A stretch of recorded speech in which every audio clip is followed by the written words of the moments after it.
The program you are about to hear is largely fiction, science fiction. We make no guarantees, however, how long it will remain fiction. Exploring tomorrow.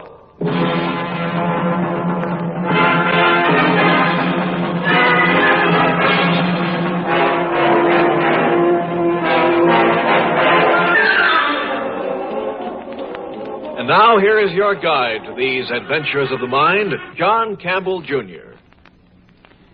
The problem of dealing with robots is a rather peculiar thing.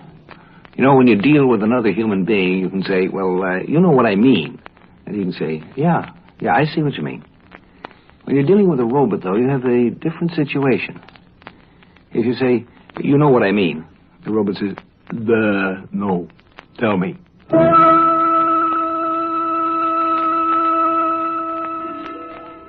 The trouble with the robot is that it will always do exactly what you tell it, whether it makes sense or not. It has no judgment whatever. For instance, an automobile is a robot. You tell it to drive straight ahead, it drives straight ahead, right into the concrete bridge abutment. It doesn't have any sense. Another thing, if we say home is the hunter, to a man this makes sense. We think of the poem as a quotation. What would such a phrase mean to a robot?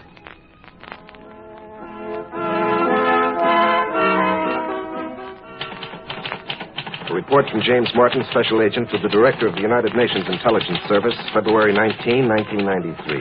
Dear Chief, I hope you had a happy St. Valentine's Day. I wish I could say the same for myself. The way it looks now, the only Valentine I'll get will be one with my epitaph on it. I hope this report reaches you eventually. You may never get it, or if you do, I may be dead by then. Maybe it was a good idea to take this section of Europe and reform the country of Transylvania again, but right now I'm inclined to doubt it. Since Transylvania became a new country, there have been queer things going on here. As for your instructions, I got an appointment to see Baron Declitz, the Prime Minister. When the appointment came through, I was met at the front door of my hotel by Colonel Bronlick, the head of the Transylvanian Secret Police. Ah, Mr. Martin. I was instructed to escort you to Castle Declitz.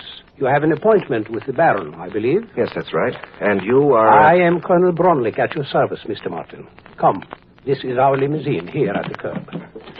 Well, this is very kind of you, Colonel. Kind? Not at all. It is my duty. You are an agent of the United Nations. It is therefore my duty to escort you about, especially when you are going to call on our Prime Minister, Baron Declitz. I see. I suppose we'll have to wait for your chauffeur. Oh, not at all, Mr. Martin. This is a robot-operated automobile. Observe. I merely press this button. Yes, Colonel Bronlick. Drive us to the Castle Declitz. Yes, sir.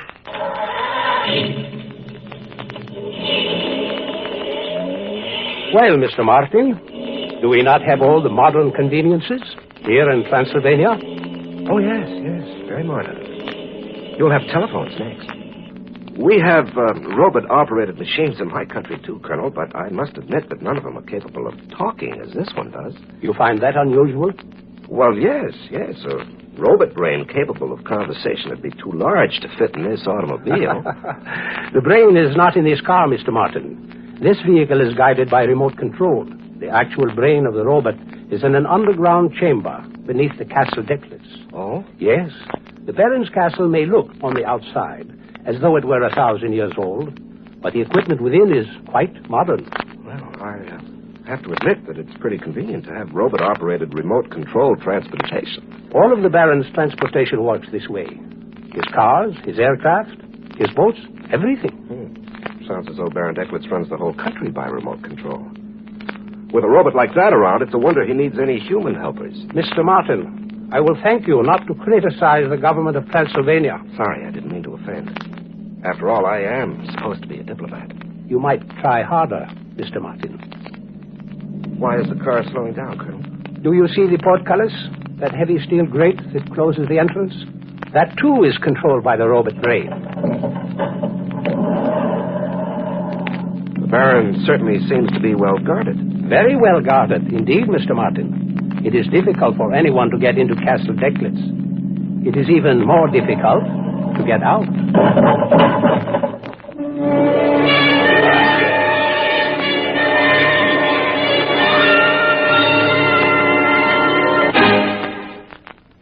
Exploring Tomorrow continues in just a moment.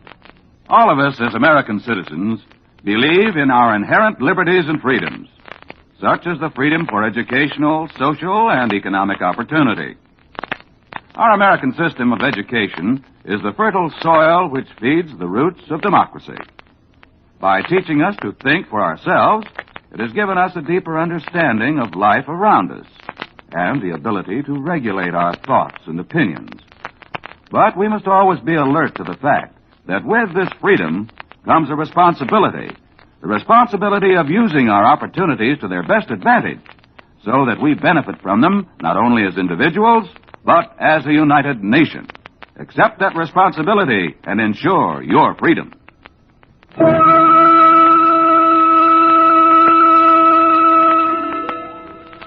United Nations agent Jim Martin had managed to get an appointment to see Baron Declitz, Prime Minister of the newly formed country of Transylvania. But now that he had gotten inside the Baron's castle, he was beginning to see what was wrong with the new country, because the castle itself was nothing more nor less than a huge robot. He had managed to get inside a robot. That castle was a real nightmare. There were hidden television cameras everywhere, and they all relayed everything they saw to that big brain in the cellar. No matter where a man might go in that castle, he was never out of the sight of those robotic eyes. Colonel Bronlick escorted me into a big, comfortable, ultra-modern room, told me to help myself to the sherry, and left me to wait for Baron Declitz. I went over to the bar. But there were no glasses there, no bottle of sherry. I thought that maybe the colonel was having a little joke, when suddenly a voice came from a wall speaker. What would you like to drink, sir? Oh, a glass of sherry. Yes, sir.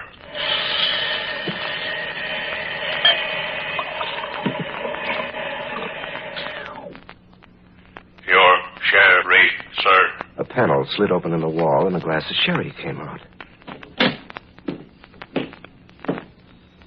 Good evening, Mr. Martin. No. Don't bother to rise. Sit down. Now, how may I help you? Good evening, Your Excellency. May I present my identification? No, stop. Before you put your hand in your pocket, Mr. Martin, let me warn you not to try to draw a gun. I assure you that if you tried it, you would be detected by my robot and you would be shot down where you stand long before you could aim your own gun. A robot can think and act much faster than a human being can, Mr. Martin. Well, I didn't come here to kill you, Baron. I'm not an assassin. I'm here on United Nations business. Yes, I am aware of that. I merely wanted to warn you. And now, please, your identification. Yes, here it is, sir. Thank you. Yes, that seems to be in order. Now, what business does the United Nations have with the Prime Minister of Transylvania? Well, I'll be frank with you, Baron. There's something wrong here in Transylvania. The UN doesn't interfere with the internal government of its members unless the government is violating the basic rights of its citizens. Well, frankly, sir, Transylvania is doing just that. You impudent young swine! Transylvania is a scientifically run country. It is run by mathematically logical principles. All decisions of the government are analyzed carefully by robotic computers. Well, yes, but... You think I make the policy for the country? No! All policy decisions are made by the robots, so that they can be scientifically accurate. What happened? The lights went out. The power has been cut off. Someone... Oh, Martin, you shot me. You cut off the power so my robot could not operate. Baron. I will get you, Martin.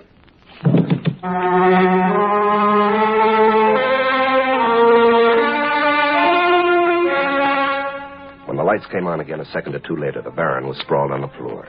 I looked around the room, but I couldn't see anyone. I hadn't shot the Baron. I didn't even carry a gun.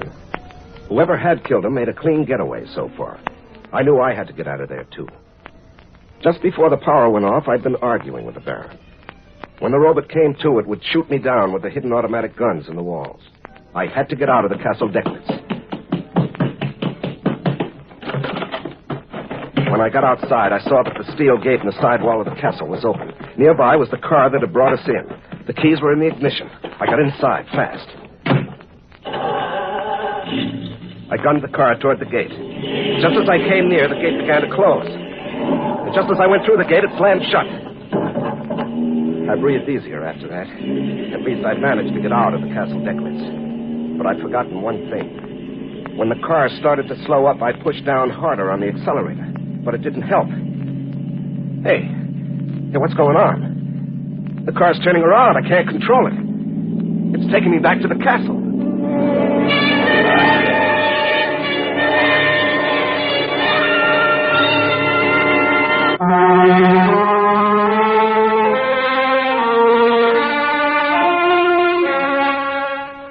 A machine, no matter how complex and intelligent it may appear, is still a machine.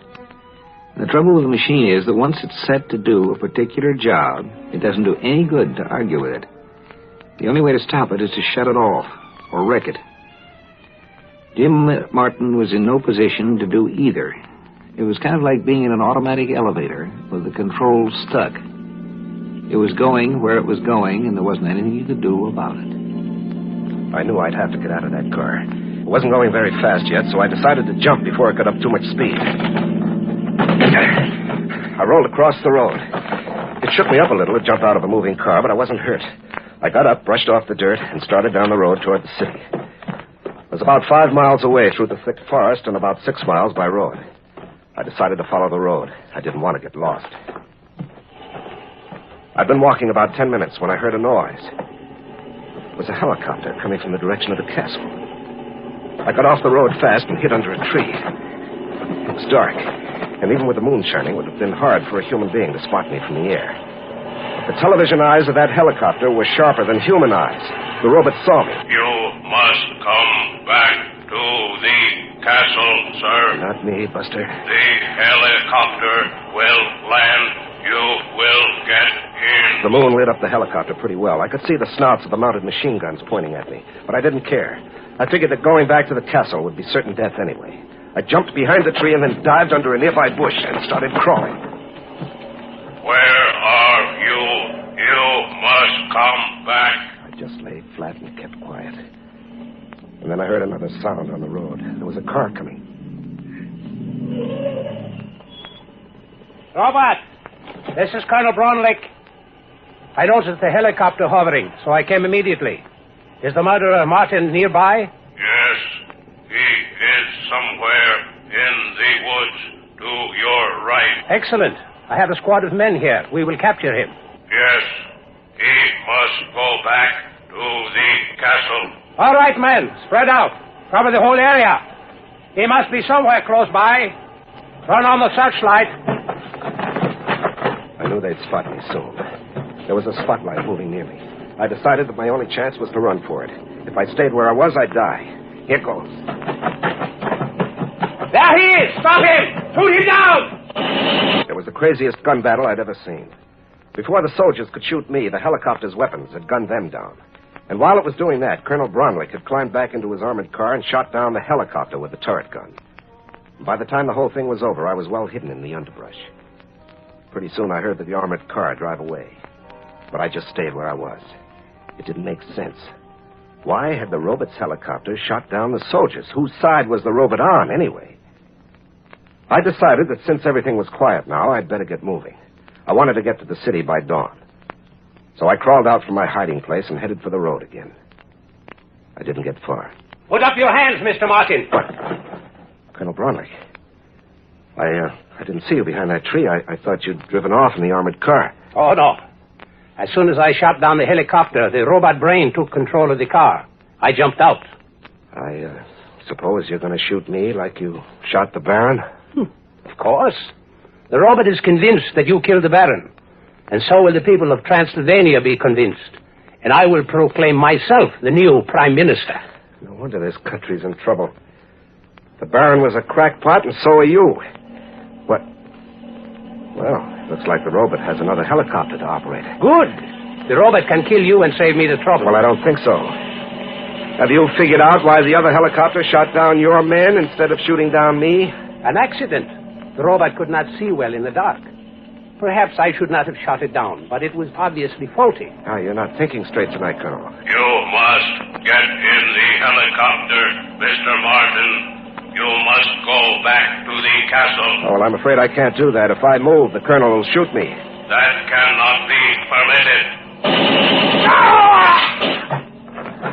Well, thanks, Robert, old boy. That's the end of the man who shot the Baron. That does not concern me. My orders are to bring you back alive. Get in the helicopter, please. Anything you say, pal. Let's go.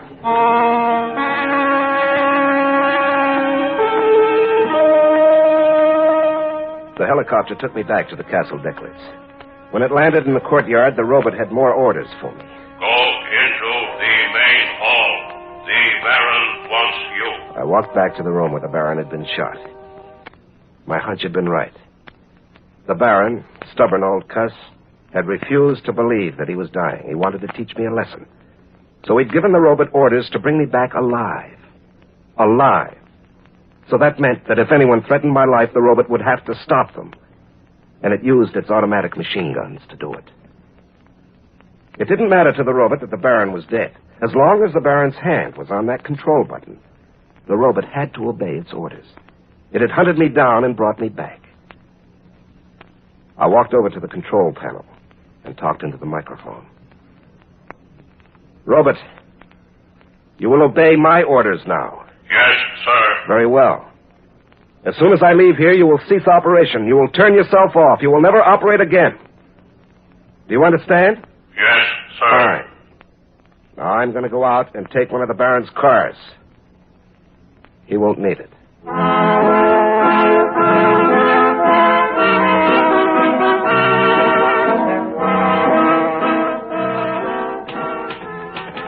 Well, that about winds up the report, Chief. I hope I'll be able to deliver it to you.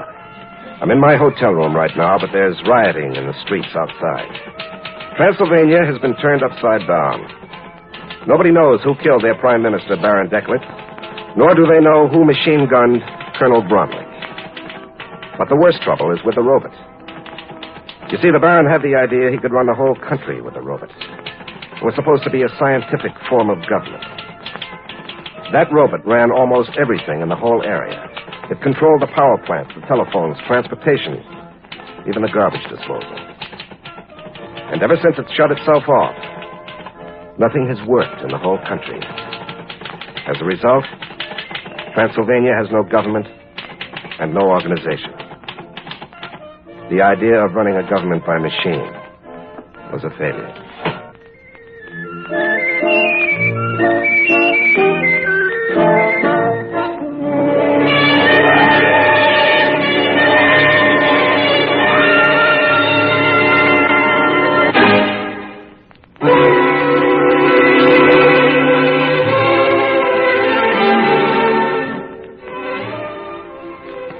The trouble with a lot of very logical and honest people is that they think that logic is both necessary and sufficient, when it's really only necessary.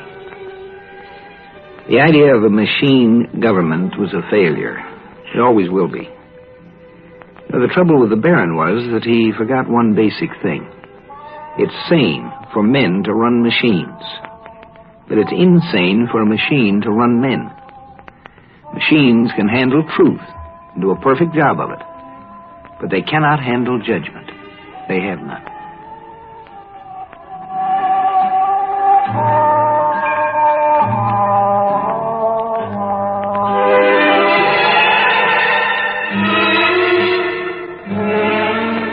Heard in our cast tonight were Larry Haynes and Don Douglas. Script was by Randall Garrett. Produced and directed by Sanford Marshall here in New York. Bill Maher speaking.